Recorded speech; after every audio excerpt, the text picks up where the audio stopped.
السلام عليكم أصحابي وإذن وذا السلام دمانتين بميل كستو أجوكتان مرك وحان هادرتان كهدلايا وحيابا هادرتان يتو بي بي سي دا أي كهدليسي شرعي عصب oo guryaha madmadoobaadeen maaragta oo qoyaanka noqdeen mold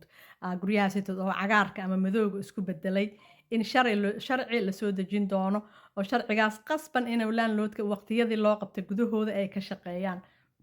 marka waxaa jiro hadeertanaytood muxuu ahaaye ka dacwoota way ka shaqeynayaan laakiin sharci qabanaya ma lahan oo loo soo dejiyey sharciganaytood waxaa la dhahaa awaab low aa la dhahaa cunug yar oo 2020 ku dhintay madmadowgaas sanbabada ka galay marka waxaa lagu leeyahay 26,000 ayaa laga yaabaa inay sanbabadooda wax u dhimeen ilmaha oo ilmo yaryar sanbabadooda wax u dhimeen oo marka taa calaa adligeed waxaa waaye haddii gurigiina madow uu leeyahay fadlan ka dacwooda ilaa Oktoobar ha suganeen Oktoobar sharciga noqonaysaa laakiin hadda landlordka waxaa waaye qasban waa ka shaqeynaya laakiin adiga ka dacwooda haddii gurigiina madow uu leeyahay haddii gurigiina muxuu ahaa qoyaan badan uu leeyahay ilmaha dhibaato u keenaysaa ogaada haddaan dhinaca kale idiin jeediyo si aa u aragta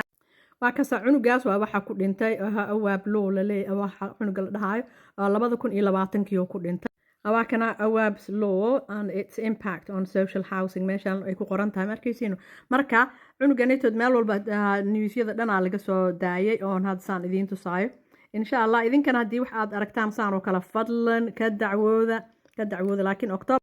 laakiinse Oktoobar wixii ka dambeeya sharciyaba noqon doontaa oo muxuu markaa ka soo dacwootid hore ay wax ka qabanayaan insha Allah hadda inta ka horeysana Citizen Advice Bureau u taga waxa kale u tagtaan shelterka u taga markaasi oo waxaan looga hortago fadlan ha fiirsanina salaamu calaykum